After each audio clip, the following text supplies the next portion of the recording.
인도 선교사 선다싱이 영국을 방문할 때의 일입니다.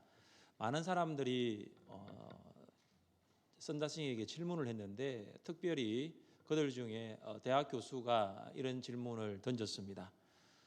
당신은 오랫동안 힌두교를 믿어온 힌두 교인이었는데 어떻게 그 힌두교를 버리고 기독교를 믿어 그리스도인이 된 이유가 무엇입니까? 라고 물었습니다.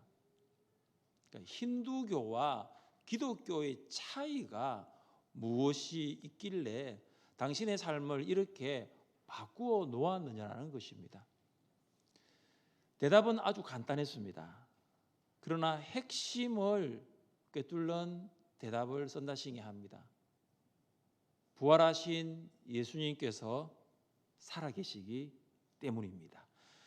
다른 종교에 없는 기독교에만 있는 것 부활, 그 부활하신 주님을 내가 믿기에, 그 부활하신 주님이 지금 살아계시기에 내가 그동안 믿어왔던 힌두교를 다 버리고 기독교인이 될 수 있었다는 고백입니다. 사랑하는 여러분, 예수님께서 부활하셨습니다. 할렐루야. 이것은 역사적인 사실입니다. 많은 사람들이 예수님이 부활을 부정하더라도 예수님의 부활은 역사적인 사실입니다. 그래서 우리가 예수님께서 부활하신 이 역사적인 사실을 믿는 것입니다. 부활에 대한 믿음도 중요합니다. 내가 부활을 믿습니다. 이것도 중요하지만 믿음보다 더 중요한 것은 사실입니다. 불신자들이 예수님 믿지 않아도 예수님께서 부활하신 것은 사실입니다. 교회를 다니시는 분들 중에 썬데이 크리스찬들이 있을 수 있는데 그 썬데이 크리스찬들이 부활 신앙으로 살지 않아도 자기의 삶 가운데 부활의 능력을 경험하지 않아도 부활하셨다는 것, 예수님께서 다시 부활하셨다는 것은 사실입니다. 그리스도인은 누구입니까? 여러분, 그리스도인은 교회를 다닌 사람이 그리스도인이 아닙니다. 그리스도인은 부활하신 예수님을 만난 사람입니다. 우리는 오늘 말씀에서 부활하신 예수님을 만난 한 그리스도인이 전하는 간증에 대해서 듣게 될 것입니다. 우리는 그 간증을 통해서 나 자신이 부활하신 예수님을 과연 만났는가? 나는 교회를 나가고 있는데 나는 정말로 부활하신 예수님을 믿고 내가 그리스도인이 되었고 그 그리스도인이 되어서 교회를 나오고 있는가를 돌아보게 될 것입니다. 또한 나는 정말로 부활하신 예수님을 만난 그리스도인으로서 어떻게 살아가야 할 것인가 우리 삶 가운데 적용할 수 있습니다. 가이사라의 접견 장소에 아그리빠 왕과 버니게, 베스도 총독, 귀빈들과 그리고 사도 바울이 모여 있습니다. 베스도의 발언 이후에 아그리빠는 바울에게 변명할 것을 허락합니다. 아그리빠 왕 앞에서 변명하게 된 것은 너무나 다행입니다. 바울은 이 순간을 2년을 기다려왔습니다. 전임 총독은 돈을 받기 위해서 바울을 2년 동안 구금하였고 현재 총독은 유대교에 대해서 무지했습니다. 드디어 바울에게 기회가 찾아왔습니다. 아그리빠를 만난 것이 기회입니다. 왜냐하면 아그리빠는 유대의 풍속과 문제를 너무나 잘 알고 있었기 때문입니다. 유대인에 대하여 정통한 아그리빠라면 바울의 변명을 충분히 들어줄 수가 있습니다. 바울이 드디어 입을 엽니다. 그는 청년 시절의 이야기부터 시작합니다. 나는 길리기아 다소에서 태어났고 내가 성장하고 내가 생활한 곳은 이 예루살렘입니다. 나는 힐레엘 학파의 최고 학자인 가말리엘로부터 율법을 배웠습니다. 이것은 나뿐만 아니라 나와 함께하였던 모든 유대인들이 다 알고 있는 사실입니다. 이렇게 전합니다. 이뿐만 아닙니다. 바울은 유대교에서 가장 엄한 파라고 한 그 바리새파에서 바리새인이 되었다는 사실도 유대인들이 다 알고 있습니다. 당시 바리새인들은 율법을 연구하였고 연구한 것뿐만 아니라 그 율법을 엄격히 준수했던 사람들입니다. 율법을 연구한 것에 끝난 것이 아니라 율법 외에 장로들의 전통이라고 하는 율법 해설집을 연구하였고 수용했습니다. 바울이 자기를 소개하고 난 다음에 이제 아그리빠에게 신문 받는 이유를 말합니다. 6절 보십시오. 이제도 여기 서서 신문 받는 것은 하나님이 우리 조상들에게 약속하신 것을 바라는 까닭이니. 바울이 지금 가이사라에서 신문 받는 이유를 말합니다. 무엇입니까? 하나님이 우리 조상에게 약속하신 것을 바랐기 때문이라고 합니다. 하나님이 우리 조상에게 약속하신 것이 무엇일까요? 그것은 7절에 있습니다. 우리 함께 7절 말씀을 읽겠습니다.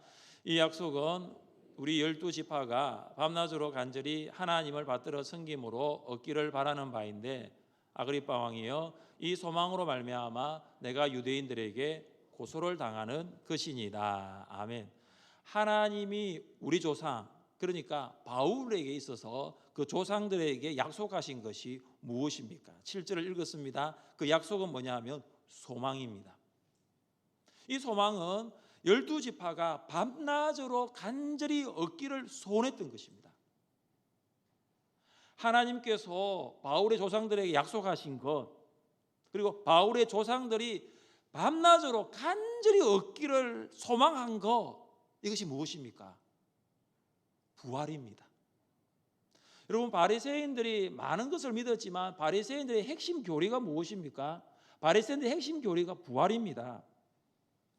바울이 산헤드린 공회에서 신문을 받고 있을 때 이것을 말한 적이 있지 않습니까? 여러분 형제들아, 나는 바리새인이요 또 바리새인의 아들이라 죽은 자의 소망과 부활로 말미암아 내가 신문을 받노라. 죽은 자는 소망이 없습니다. 여러분, 죽은 자는 죽은 자일 뿐입니다. 그래서 죽음은 절망입니다. 그러나 죽은 자의 소망이 있다면 다시 살아나는 것입니다. 부활입니다. 바울은 바리새인으로 죽은 자의 소망, 그 부활을 믿었습니다. 하나님께서 바울의 조상들과 맺은 약속의 소망이 부활입니다. 조상들도 그 부활을 소망했습니다. 바울도 그 부활을 소망했습니다. 그리고 바울이 함께 율법을 공부하고 율법을 지켰던 바리새인들도 그 부활을 소망했습니다. 그런데 지금 바울이 그 소망했던 부활 때문에 고소를 당했습니다.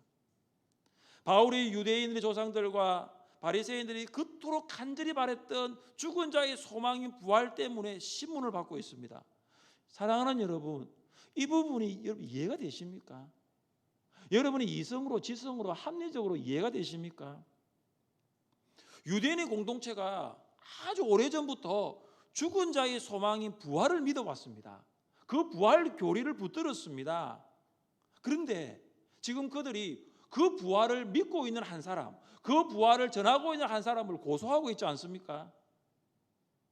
죽은 자의 소망인 부활을 만난 사람이 있다면 그 사람을 환영하고 축복하고 어떻게 해서 그 부활을 믿었냐고 해야 될 텐데 오히려 그 사람을 고소하고 신문하고 있습니다.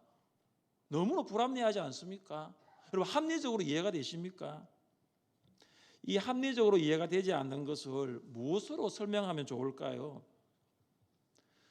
코로나 이전 우리는 함께 교회에 모여서 삼위일체 하나님께 예배드렸습니다. 우리는 단 한 번도 지금까지 예배를 드리면서 비대면으로 예배를 드리는 것을 생각해 본 적이 없습니다. 저만 그렇습니까? 정장로님 안 그렇습니까?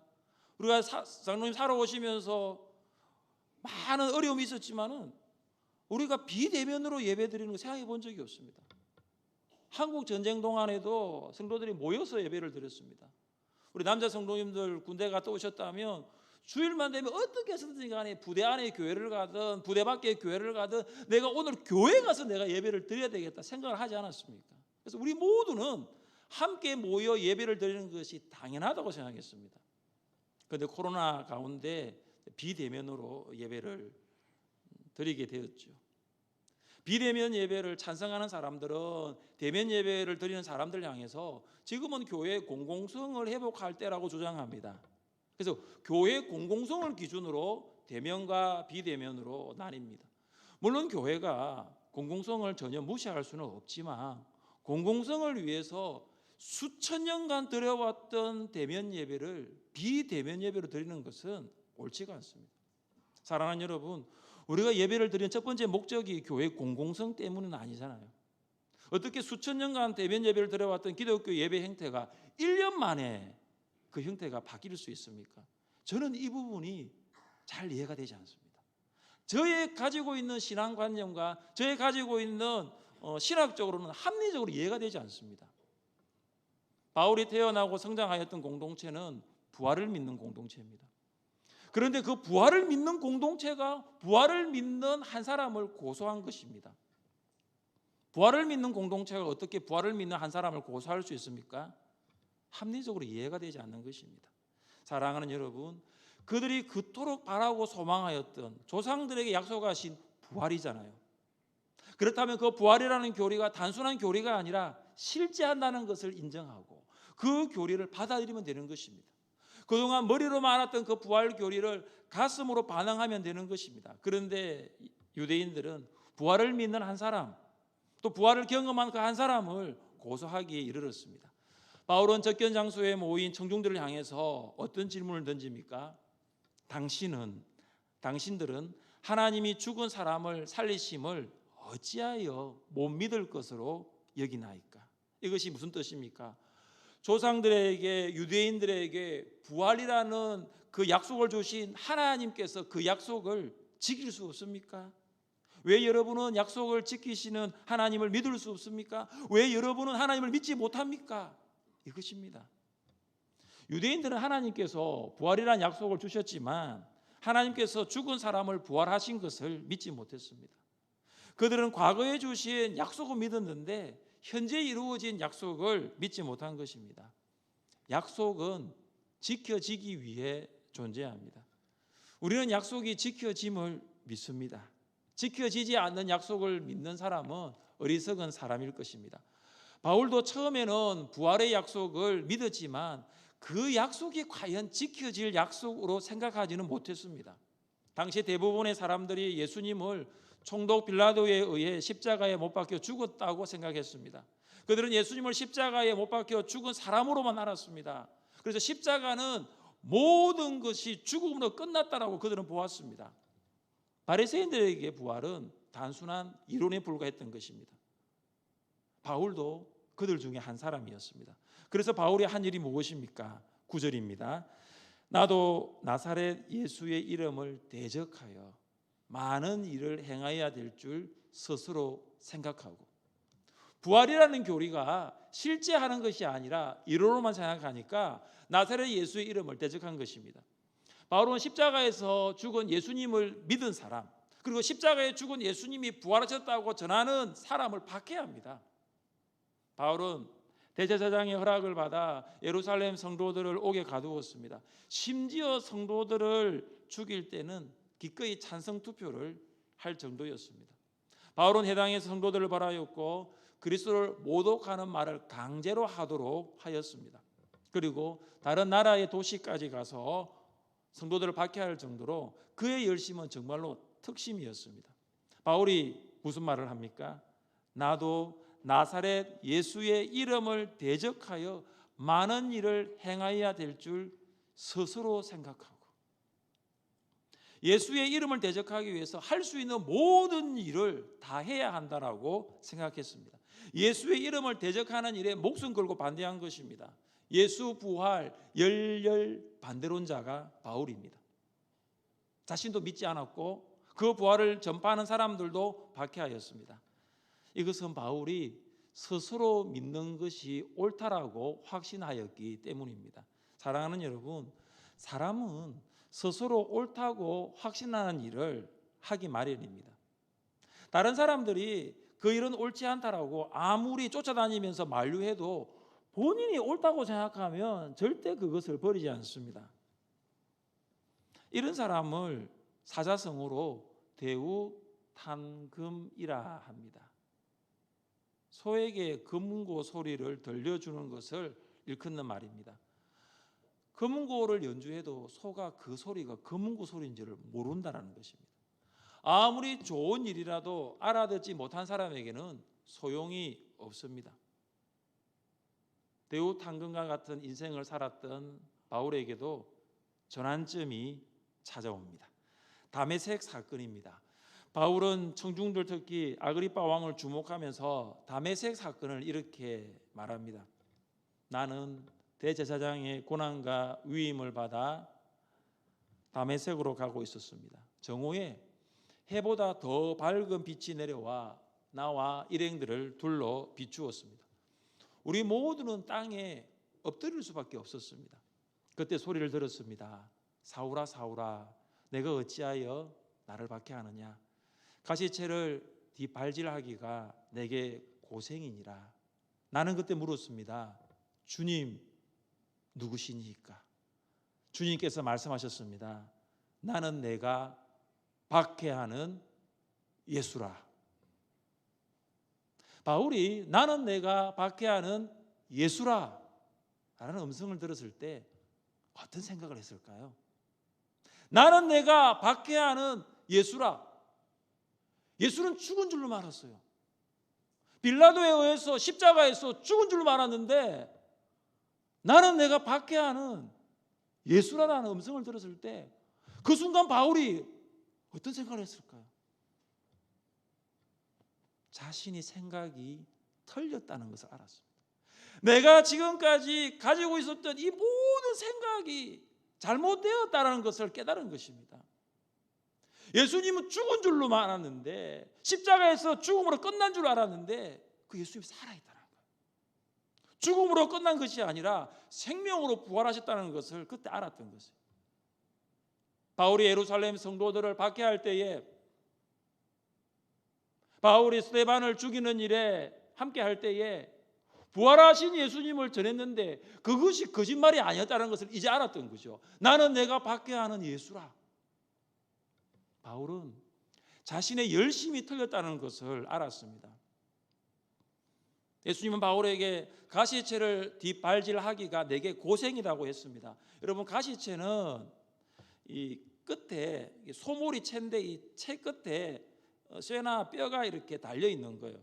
농부가 이제 소를 이제 밭갈 때에 발을 갈게 할 때에 이 소가 앞으로 나가야 되는데 안 나가면은 가시채로 소를 때리는 거예요.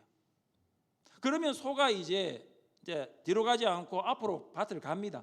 그런데도 만약에 가지 않는다면 계속 가시채로 때리는 거예요. 가시채로 맞은 소는 찔리고 상하고 고통을 당하게 됩니다. 지금 바울의 인생이 그와 같다는 거죠. 바울은 계속해서 뒷발질만 하고 있습니다. 바울의 인생은 뒷발질하는 인생이에요. 예수님께서 바울에게 이제 그만 뒷발질하고 앞으로 가라고 말씀하십니다. 너가 원하는 방향으로 너의 인생을 살지 말고 하나님께서 인도하시는 방향으로 하나님께서 원하시는 방향으로 가라고 말씀하시는 것입니다. 바울은 누구보다도 열정과 확신을 가진 사람이었습니다. 그런데 그 열정과 확신이 바른 방향으로 가지 못했습니다. 하나님의 방향이 아니었습니다. 자기 자신의 방향이었습니다. 사랑하는 여러분, 하나님께서 여러분에게도 열정과 확신을 주신 줄 믿습니다. 다른 사람에게 없는 어느 것에 대한 열정이 있을 거예요. 다른 사람은 가지지 않는 어떤 한 부분에 대한 확신이 있을 거예요. 근데 그것을 하나님이 원하시는 방향이 아니라 다른 방향으로 사용할 때가 있지 않습니까? 그러면 어떻습니까? 계속해서 가시채에 뒷발질을 하여 찔리고 상하고 고통받는 것입니다. 지금 앞으로 나가야 되는데 계속 뒷발질만 하는 것이죠. 올해 우리 교회 표가 무엇입니까? 은사대로 봉사하라입니다.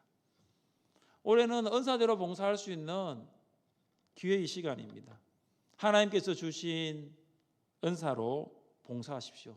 하나님 나에게 주신 열정, 나에게 주신 확신, 그것을 가지고 하나님께서 원하시는 방향으로 봉사할 수 있기를 주님의 이름으로 축복합니다. 부활하신 예수님께서 바울에게 새로운 인생의 방향을 보여주십니다. 지금까지 살아왔던 그 인생의 방향은 잘못되었고 이제 너의 인생은 이곳으로 가면 좋겠다. 그 말씀이 바로 16절입니다. 같이 읽겠습니다. 16절입니다. 일어나 너의 발로 서라. 내가 내게 나타난 것은 곧 내가 나를 본 일과 장차 내가 내게 나타날 일에 너로 종과 증인을 삼으려 함이니. 아멘. 부활하신 예수님이 바울을 어떻게 부르십니까? 종과 증인으로 부르십니다.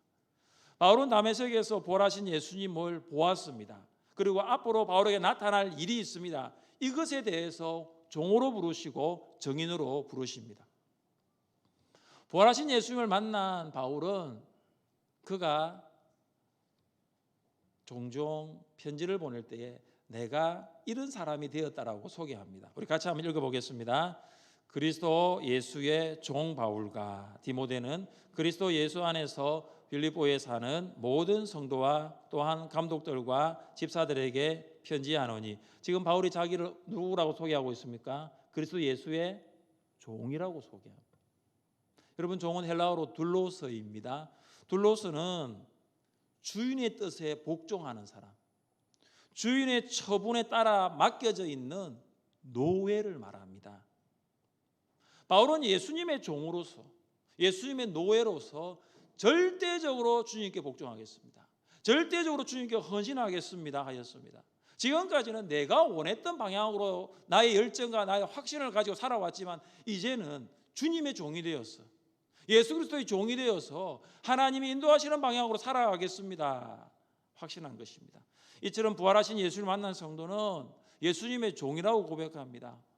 고백할 뿐만 아니라 고백대로 살아갑니다. 부활하신 예수님을 만난 우리가 예수님께 헌신하고 있는, 예수님의 말씀에 복종하고 있는 종으로 살아갈 수 있기를 주님의 이름으로 축복합니다. 다메섹 사건을 통하여 부활하신 예수님을 만난 바울은 예수님의 증인으로 살아갔습니다. 여러분, 증인은 자신이 직접 체험한 것, 목격한 사실을 양심껏 밝히는 사람입니다. 바울은 예수님의 증인으로 살았습니다. 오늘 읽은 이 본문인 이 가이사라 이 접견 장소에서도 그는 예수님의 부활을 말하는, 그가 다메섹에서 예수님의 부활을 경험한 것, 그리고 그가 들었던 주님의 음성을 그대로 지금 전달하는 목격자로서, 증인으로서 살아가고 있지 않습니까? 사랑하는 여러분, 우리는 때로 전도하면 굉장히 부담이 돼요. 또 전도해야 되나? 굉장히 부담이 됩니다. 그리고 여러분, 생각을 바꿔보세요. 전도는 뭐냐 하면 증인으로 살아가는 거죠. 부활하신 예수님을 여러분이 만났다면, 여러분이 부활하신 예수님을 목격했다면, 부활하신 예수님의 음성을 들었다면 만나고 목격하고 들었던 그대로 이야기하시면 됩니다. 없던 체험을 있던 체험으로 만들어낼 필요도 없습니다. 다른 사람의 이야기를 가지고 와서 내 이야기처럼 할 필요도 없어요. 없던 사실을 있던 사실로 꾸며낼 필요도 없습니다. 그냥 내가 만난 예수님을 그대로 전하시면 돼요. 나 인생 가운데 찾아오신 부활하신 주님을 사실 그대로 전하시면 돼요. 그것이 바로 전도입니다. 그렇게 살아가는 삶이 증인의 삶입니다. 부활하신 예수님께서 바울을 종과 증인으로 부르신 이유가 무엇입니까? 우리 17절과 18절입니다. 함께 읽겠습니다. 이스라엘과 이방인들에게서 내가 너를 구원하여 그들에게 보내어 그 눈을 뜨게 하여 어둠에서 빛으로 사탄의 근세에서 하나님께 돌아오게 하고 제사함과 나를 믿어 거룩하게 된 무리 가운데서 기업을 얻게 하리라 하더이다. 아멘. 종과 증인으로 부르셔서 이제는 유대인들과 이방인들에게 바울을 보내십니다. 왜 보내십니까? 보내시는 이유가 무엇입니까? 핵심은 이것이죠. 그 눈을 뜨게 하여. 그 눈을 뜨게 하라는 거예요. 육적인 눈을 뜨게 하라는 것이 아닙니다. 부활하신 예수님을 보지 못하는 그 영적인 눈을 뜨게 하라는 거예요. 유대인들과 그리고 이방인들, 영적인 소경입니다. 그들의 눈을 뜨게 하여서 어두운 세계에 있는 그들이 빛의 세계로 들어오게 하라는 거예요. 사탄의 권세 아래 살아가고 있는 그들이 하나님 나라의 백성 되게 하라는 거예요.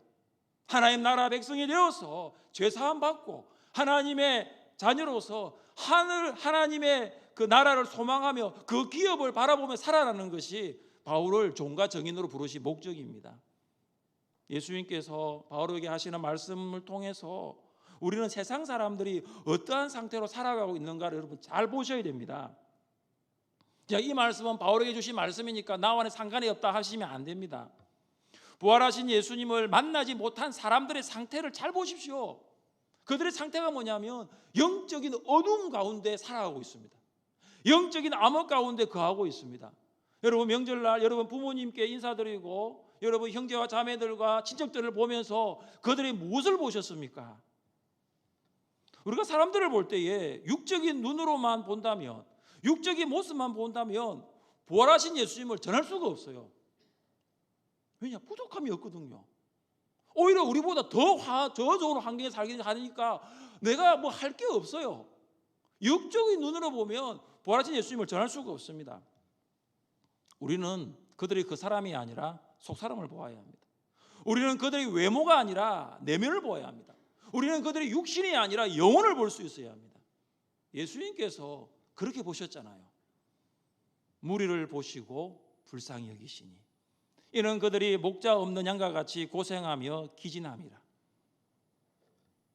이 시선, 바울이 영혼들을 바라보았던 시선, 예수님이 목자 없는 양과 같이 고생하며 기진하는 영혼을 바라보았던 시선이 우리에게 있어야 될 줄 믿습니다. 부활하신 예수를 만난 바울은 하늘에서 보이는 것을 거스르지 않고 순종했습니다.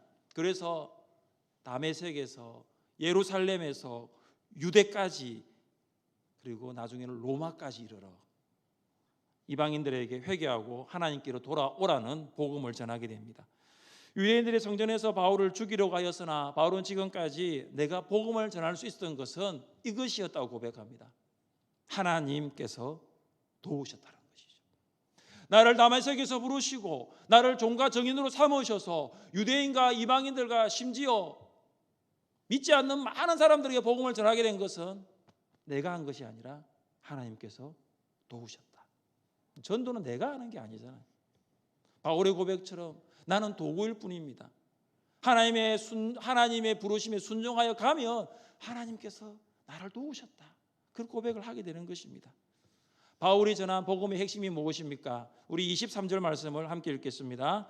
곧 그리스도가 고난을 받으실 것과 죽은 자 가운데서 먼저 다시 살아나사 이스라엘과 이방인들에게 빛을 전하시리라 함이니라 하니라. 아멘. 이것이 메시지입니다.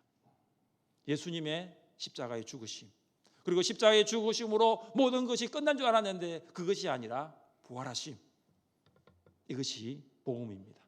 사랑하는 여러분, 신앙생활은 무엇입니까? 부활하신 예수님을 만나지 않으면 아직 신앙생활 하는 거 아니잖아요. 그건 교회 생활이고 종교 생활입니다. 부활하신 예수님을 만나는 순간 신앙생활 하는 것입니다. 신앙생활은 부활하신 예수님을 전하는 거예요.